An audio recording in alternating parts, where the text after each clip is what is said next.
Hi guys, today we're going to solve another material balance problem.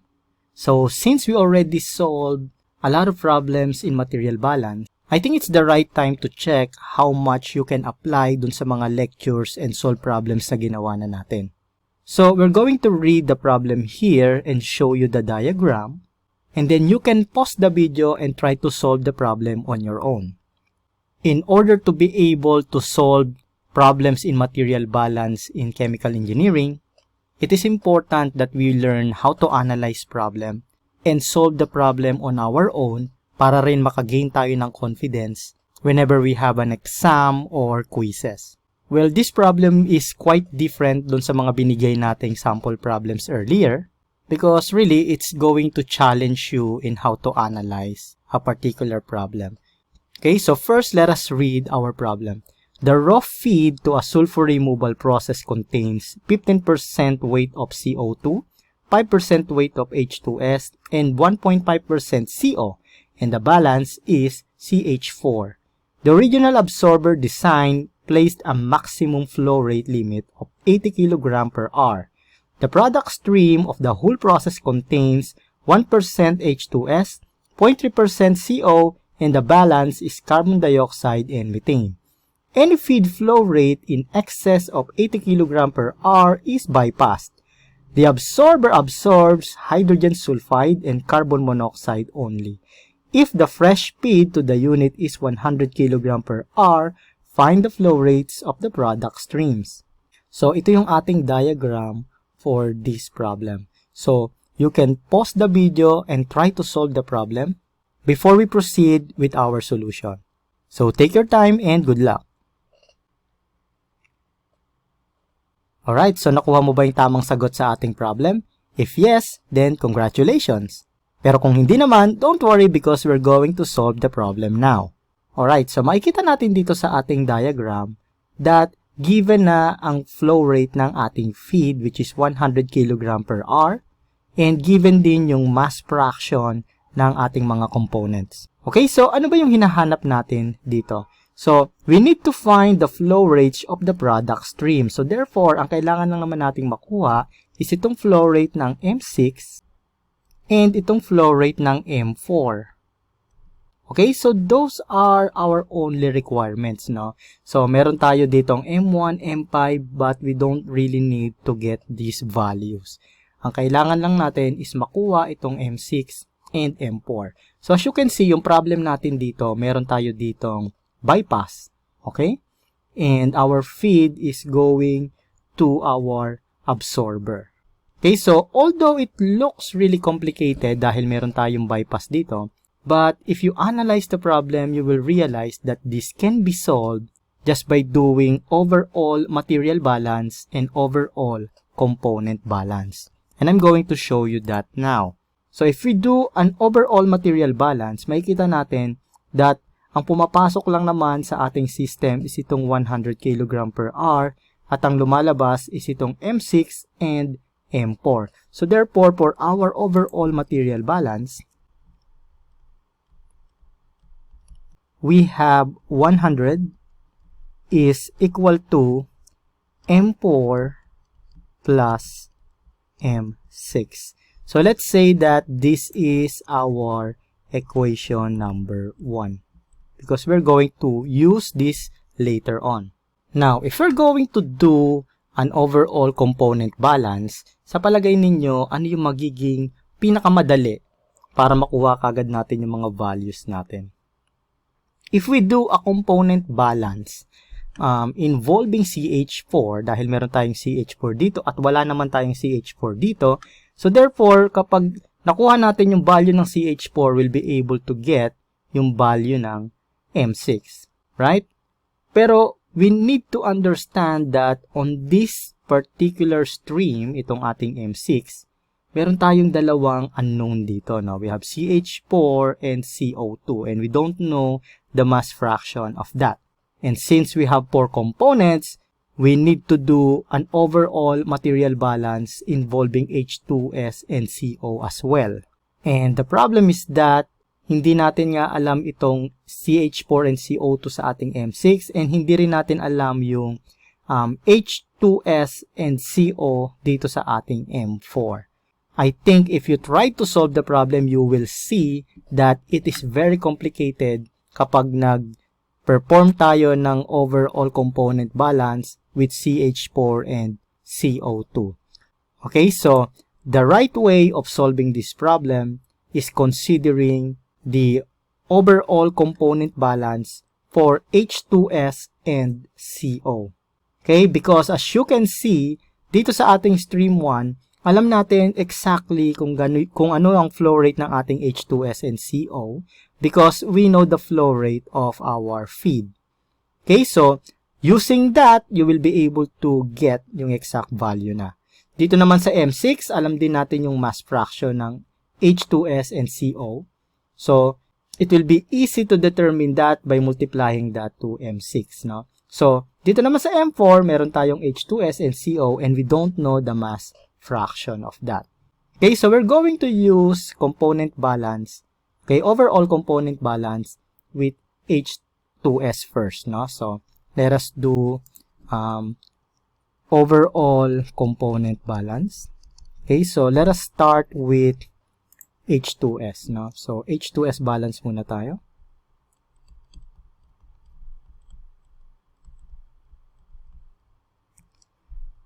Okay, so we need the H2S dito sa ating feed. So, let's say we have feed times the mass fraction of our feed, okay, or H2S sa ating feed.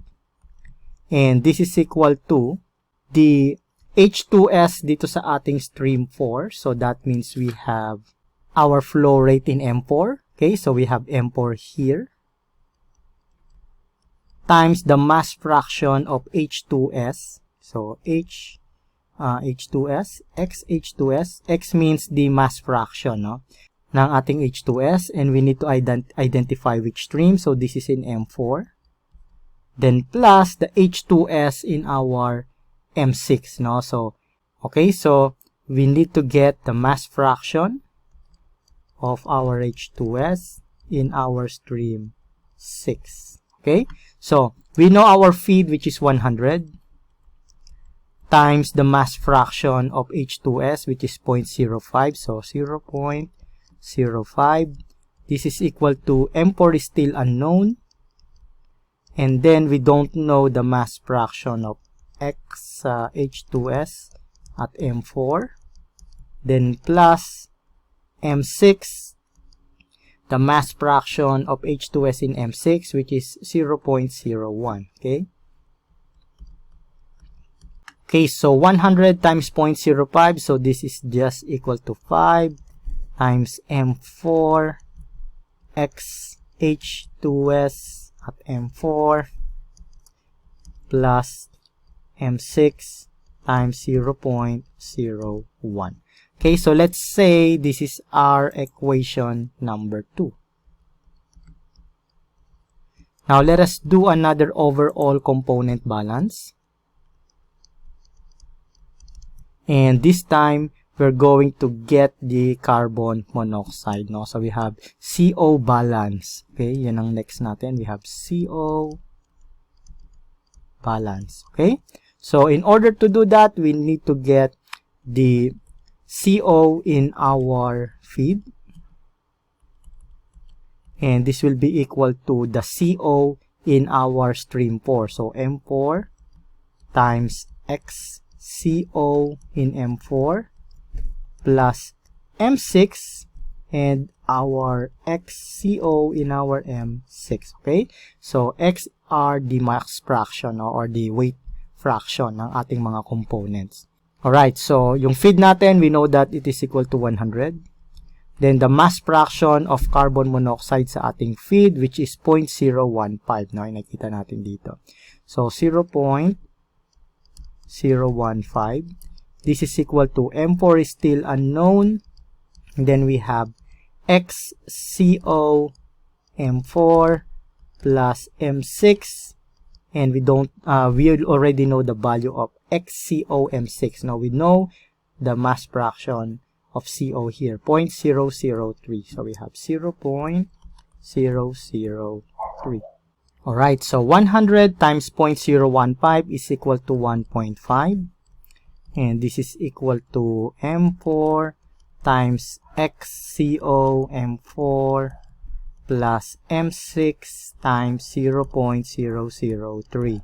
Okay, so let me have this as equation number 3. Okay, so we still cannot do anything sa ating mga given equations. Now, we are missing one more equation in order to solve our problem. Now, if we have a look at stream number 4, makikita natin that we only have two components. Now, we have H2S and CO. So, and then pareho nating hindi nalalaman kung ano yung kanilang mass fraction. But, we know that if we add the mass fraction of H2S and CO, it will be equal to 1. Right? Dahil dalawa lang naman yung component natin. So, therefore, if we add the mass fraction of H2S at M4 to the mass fraction of CO at M4, this will be equal to 1. Okay, so we are talking about the components at M4 stream, right? Para meron tayong label dito. Okay, so that means we can add this relationship dito sa ating equation para ma-solve natin. So, let us isolate itong XCO in our M4, no? Yung mass fraction ng ating CO sa ating M4, which is equal to 1 minus X H2S in our M4. Okay, now I'm going to substitute this dito sa ating equation 3. Okay, substitute to equation 3, no? So, let me do that here. Okay, so we have 1.5 is equal to M4. Then, substitute natin itong XCOM4 dito, no? So, we have 1 minus X H2S M4. Then, plus M6 times 0.003. Okay, so we will have 1.5 is equal to, let us distribute itong ating M4 dito sa nasa loob ng ating parenthesis, no, yung ating grouping symbol. Okay, so distribute lang natin yan. We have M4 times 1 will be M4 minus M4 times X H2S M4. So we have M4 times X H2S M4 plus M6 times 0.003. Right, so let me have this as equation number 4 para hindi tayo malito. Now, as you can see, meron tayo ditong M4 and M6 and XH2S M4, no? So, tatlo na lang yung ating unknown. Now, I'm going to look at this equation number 2. Kung makikita ninyo, meron tayo ditong M4 XH2S M4. Dito rin merong M4 X2S M4. This is negative and this is positive. So, if I'm going to add this equation, this will be cancelled out. Let us add equation number 4 to equation number 2. Okay, so I'm going to write equation number 4 first. I will have 1.5 is equal to M4 minus M4 times X H2S M4 plus M6 0.003. Okay, now for our equation number 2, we have 5 is equal to M4 X H2S M4 plus M6 times 0.01. Okay, so we have 5 dito sa ating left side ng equation is equal to positive yung ating M4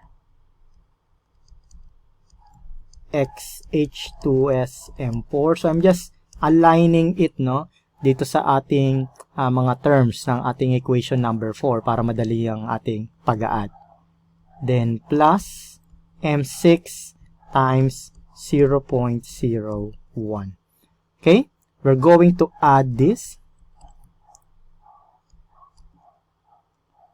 Okay?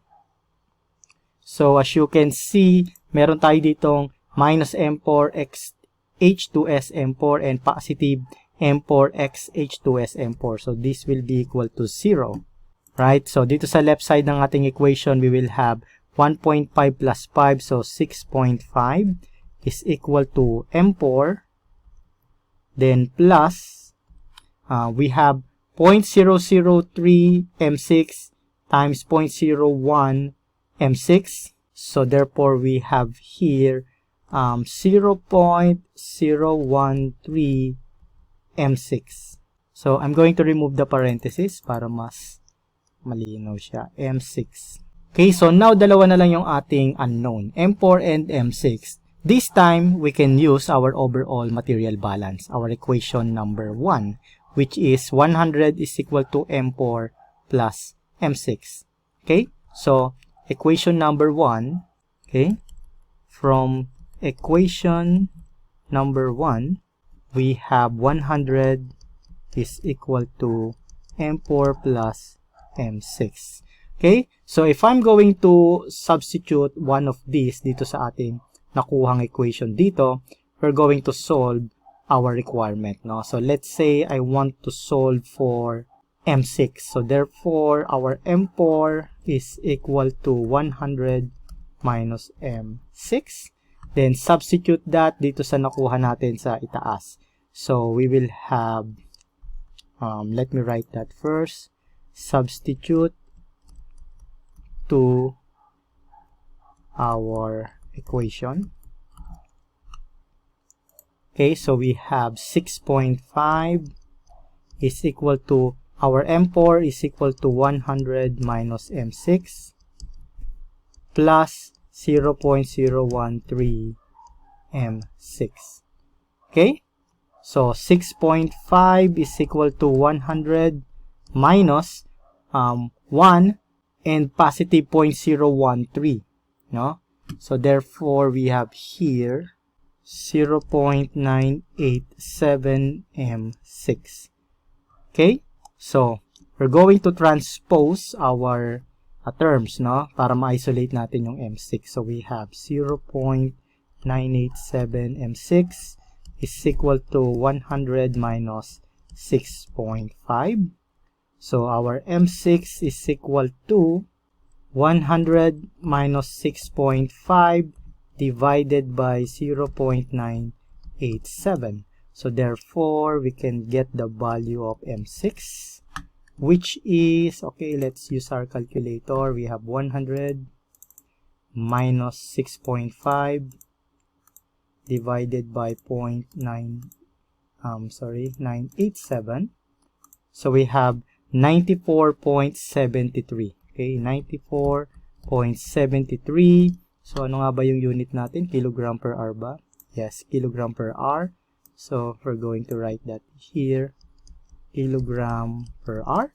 So, nakuha na natin yung value ng M6. Okay, so dahil alam natin yung relationship ng M6 sa M4 from our equation number 1, we can solve for M4. M4 is equal to 100 minus 94.73. So, therefore, M4 is equal to our value, which is 100 minus our answer, which is 5.27. No? 5.27 kilogram per hour. Okay, so this is our final answer for this problem. So, as you can see, ang ginamit lang natin is overall material balance and overall component balance. Okay, so, ang importante rito is to find out how to analyze our problem, no? And check kung ano ba yung magiging madaling approach in order to solve our problem. Pag masyadong marami yung ating unknown, it will be very difficult to solve the problem. Okay, that is why in some references you can see that you are being asked to find out yung degrees of freedom para malaman natin kung ilang equation ang kakailanganin natin in order to solve the problem. Okay, so this is all for now, guys. Thank you very much and have a nice day. To watch more of our lecture videos about engineering and STEM subjects, please subscribe to our YouTube channel and click on the notification bell para lagi kayong updated sa mga videos na i-upload namin. We are regularly uploading tutorial videos in engineering, mathematics, chemistry, physics, at iba pang subject na magagamit ninyo sa inyong pagre-review. So, thank you very much sa patuloy ninyong pagsuporta sa enginerds.org.